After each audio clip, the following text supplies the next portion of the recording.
Hi, welcome to this edition of Coffee with Claire, where we talk about school finances. When we moved to Ohio in 2016, my background in accounting was incredibly beneficial in understanding exactly how school funding works in the state.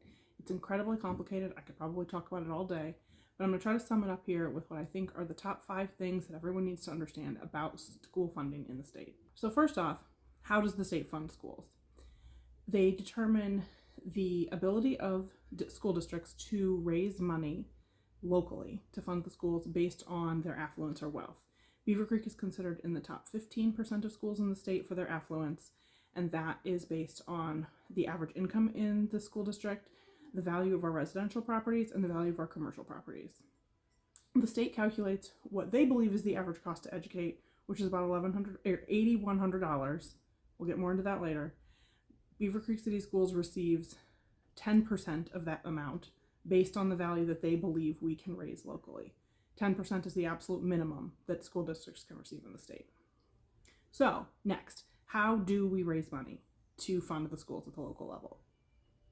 We have levies, we have bond issues, and there's also a school income tax, which Beavercreek does not currently utilize. That is different than a city income tax. So levies can be for operations, they can be for permanent improvement, and then the bond issues, which are for building schools. The most recent use of a bond issue in Beavercreek was to build coin Trebine that can specifically be used for funding the building, construction, etc., not used for operations, not used for operating the building. So if we need to fund operations, there are a couple different kinds of levies. Most frequently that we see here on the ballot is what's called an emergency levy. That is a legal definition by the state, and what that means is it is a renewable levy that's for a fixed dollar amount. So say it raises $10 million total.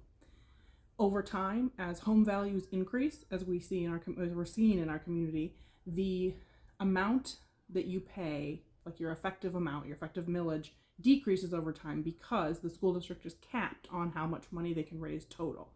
So even though home values go up for those emergency levies, they do not raise additional funds.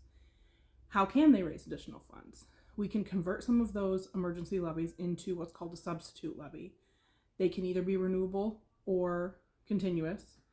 And when you convert it to a substitute levy, it kind of locks in that rate, total dollar amount for all the existing homes. And then when new homes are built in the district, which we are seeing a lot of, it grandfathers those new builds into the existing effective rate that current homes are paying. So it allows the school district to capture a little bit of additional revenue and hopefully staves off needing another levy down the line, at least for a little while. We also have continuous levies. There were some that have been on the books for quite some time, pre-1976, when there were some legal changes in how the districts were funded, and those are, they're capped at decreasing no further than below 20 mils. That's called the 20 mil floor. About 50% of the school districts in Ohio are currently at the 20 mil floor, which means that the district does receive some additional revenue from growth in value in the community, as we're going to be seeing in 2023 for the 2023 valuations. We have permanent improvement levies, which are for things that last specifically 5 years or more: roofs, HVAC, busing, windows, etc. It is not the modulars that we've had put in a couple of elementary schools. It is not for funding operations. It's not for funding things that are frequently replaced. We currently have 1 mil of outside, we have 1 mil of inside permanent improvement levy, which is the non-voted millage. And then we had 1 mil of outside permanent improvement levy, which was at first enacted in 1989. It's been renewed every 5 years since then, and it's currently on the ballot this time. Its current effective millage, based on the increase of values in the homes in the area and commercial properties, so it decreases over time. The current effective millage is 0.39 mils, and so for this renewal, the district has asked that it be put back to 1 mil, and that would be tied to the 2022 property values, because we are 12 months in arrears in how we pay our property taxes. So it says 2023 is when it goes into effect on the ballot, but that 2023 taxes are based on 2022 property values. Confusing. So another small way that the district receives revenue, it's about 4% of their total revenue, is non-tax funding. So So that would come from investments, rentals, like when an outside entity wants to come and like rent the auditorium, field trip fees, preschool tuition, and athletic fees, those kinds of things. So how does Beavercreek compare to other districts? A great resource that I like to refer to is called the CUP report, CUPP. That's through the Ohio Department of Education. I'll try to link that. You can look at how schools are spending their money in a variety of categories. You can compare them to comparable districts. You can compare them to the state average. And you can even pick specific districts to compare them to for funding. So overall, remember the state says that they estimate that the average cost to educate is about $8,100 per pupil. Beavercreek spends $13,000 per pupil, that's our average, which is $700 per pupil lower than our 20 most comparable districts and $1,400 per pupil lower than the state average. And really, those averages are the best metric that we have to look at. How are we spending our money compared to how other school districts are spending their money? So to break it down a little bit, we have less administrative costs per pupil. Our average administrator salary is slightly higher, but because we have less of them, the overall cost is lower. So we have less admin who have more responsibilities than some of the other school districts in our area. Our compensation is about average for the state. And one thing that is increasing our costs is our special needs population. We have about 16% of our students qualifying for special needs services. The comparable districts to Beavercreek have about 13% of their students qualifying for special needs services. The state average is 12% of their students qualifying for those special needs services. That does increase our average cost per pupil because those expenses are high.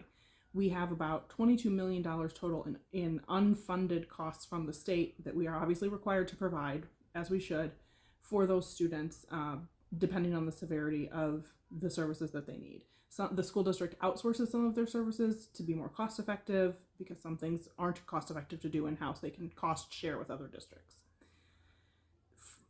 Looking at our financial books, you can look at a lot of our financials on the school district website. On the treasurer's page, the treasurer over the last few years referenced on the website has won awards. In 2022, they won the Auditor of State Award with Distinction, which is a very high honor. Very few school districts earn that. In 2021, they earned a Certificate of Achievement for Excellence in Financial Reporting. They have earned others. I would love to see those updated on the school district website so we can see the history of awards for financial reporting that the district has received. They also utilize Open Checkbook, which allows you to go on and look and see what they're exactly spending their money on. It's basically every check they write. So next is projected growth and where our money's going, where it needs to go. We currently have about 8,100 students. We are expected in the next 8 years to grow about 750 students, which would be equivalent to basically a whole additional school building, like about an elementary school worth of kids. So what is our funding currently and what are we going to need? We have about 68% of our school district funding comes from the local level, 18% from the state. So you've got that 10% per pupil that they're putting in, 10% of what they perceive as the average cost. And then there's other state programs that the district qualifies for. And then we get about 9.5% of our funding from the federal government. And that's based off of our military and base connections. A lot of people probably saw that form go home today or yesterday if you have kids in the school to fill that out. And then we get 4% in the non-tax revenue, like I mentioned before. And then some of the significant unfunded costs that the district is picking up or the community is picking up the cost for that the state requires to be covered are those special needs services, the College Credit Plus program, which begins in 7th grade through the end of high school, where kids that qualify and are admitted can take college credit classes at no cost to them as long as they're passing and meeting all their benchmarks. And then we have a small number of English as a second language students, and then the gifted services that some students qualify for. So last, where can you find concise, easy to read information about school funding? There is some information on the treasurer's page of the school district website. This is pretty new within the last couple months, kind of breaks down what are levies, how does this work. The school district recently hosted a forum last week, which I attended, based on school funding, very informative. I'm hoping we'll see that linked on their website soon with either the slides they utilized or a recording. I would love to see the district increase their communication about this stuff. Because how did I learn about it when I moved here? I learned about it from the state level. There are other school districts that have more information on their school district websites. There have been some legal challenges in the last few years. If anyone was familiar with Bellbrook, they had some issues with the school sort of overstepping on their levy committee and their promotion of a school levy, because schools have to stay neutral. They cannot tell people to vote for the levy. We also have a levy committee in Beavercreek. It's called Citizens for Beavercreek City Schools. I am a member of that because I think that it's so important that the public is educated so that they understand what the needs are of the school, what they're voting on, and that those costs are clearly explained, that we know that they're necessary. The Greene County Auditor is also a valuable resource in learning where exactly your funding is going. You can look at the tax dispersal breakdown if you search for your property on their website, and the auditor is also very helpful if you have any questions. So this is hopefully been informative, something that I could talk all day long about, and I hope to see the district improve upon, and I think that I could be an asset to that if I was elected to serve on the board. If you have any other questions, please share them. Join me next time for more Coffee with Claire.